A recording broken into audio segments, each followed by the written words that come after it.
জীবনটা ক্ষণিকের জন্য। আজকে বেঁচে আছেন তো কালকে নাই। আপনার মৃত্যুর কয়েকদিন যেতে না যেতেই আপনার সব আপন মানুষগুলো আপনারে খুব তাড়াতাড়ি ভুলে যাবে।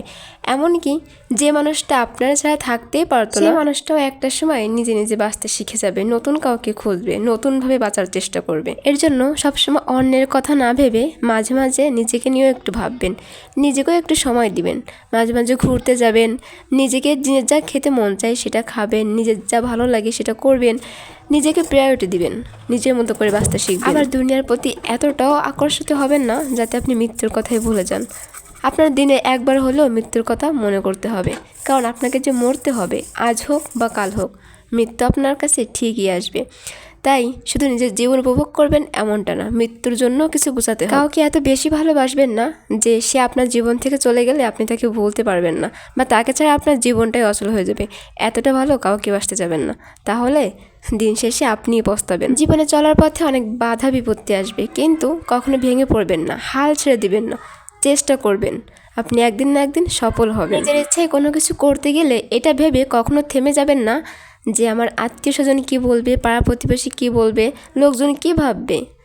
এইসব ভেবে কখনোই নিজের কাজকে থামিয়ে রাখবেন না। আপনি যখন সফলতার দিকে এগিয়ে যাবেন, যখন আপনি সফল হবেন, তখন দেখবেন যে মানুষগুলো আপনাকে কথা শুনিয়েছে ওই মানুষগুলো এসেই আপনার প্রশংসা করবে। নাম থাকলে বদনাম তো একটু হবেই, তাই বদনামের চিন্তা না করে নিজের পরিশ্রম, নিজের মেধা সব কিছু দিয়েই নিজেকে তৈরি করার চেষ্টা করবেন। মনে রাখবেন আপনার পরিশ্রম আপনাকে কখনোই ঠকাবে না। আজ হোক বা কাল হোক বা কয়েক বছর পরে হোক, আপনি একদিন না একদিন পরিশ্রমের ফল অবশ্যই পাবেন। অন্যের ঘাড়ের ওপর বসে না থেকে নিজের পরিশ্রম দিয়ে 1 টাকা রোজগার করাও অনেক বেশি সম্মানের। নিজের জীবনের সব কথাগুলো অন্য কাউকে বলতে যাবেন না, তাহলে দেখবেন একটা সময় সুযোগ পেলে সে আপনার ওই কথা দিয়ে আপনাকেই আঘাত করবে। স্বার্থে আঘাত লাগলে দেখবেন নিজের প্রিয় মানুষটারও রং বদলাতে 1 মিনিটের সময় লাগবে না। আপনার আশেপাশে দেখবেন অনেক অমানুষ আছে যারা দেখতে ঠিক মানুষের মতো, তাদের কাছ থেকে সবসময় দূরে থাকার চেষ্টা করবেন। আপনি যখন বিপদে পড়বেন তখন দেখবেন আপনার আত্মীয় স্বজন, পাড়া প্রতিবেশী কারো হাতেই তখন টাকা থাকবে না,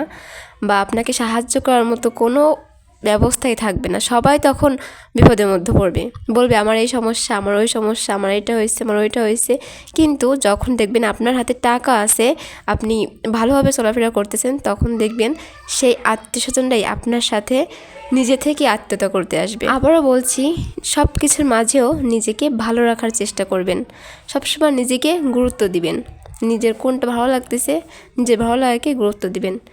আর যদি আমি কোনো কিছু ভুল বলে থাকি তাহলে ক্ষমার দৃষ্টিতে দেখবেন। আর যদি ভিডিওটি ভালো লাগে তাহলে একটু লাইক কমেন্ট করে আমার সাথেই থাকবেন। তো আজকে এই পর্যন্তই। ভিডিওটি কেমন লাগলো জানাবেন। আল্লাহ হাফেজ।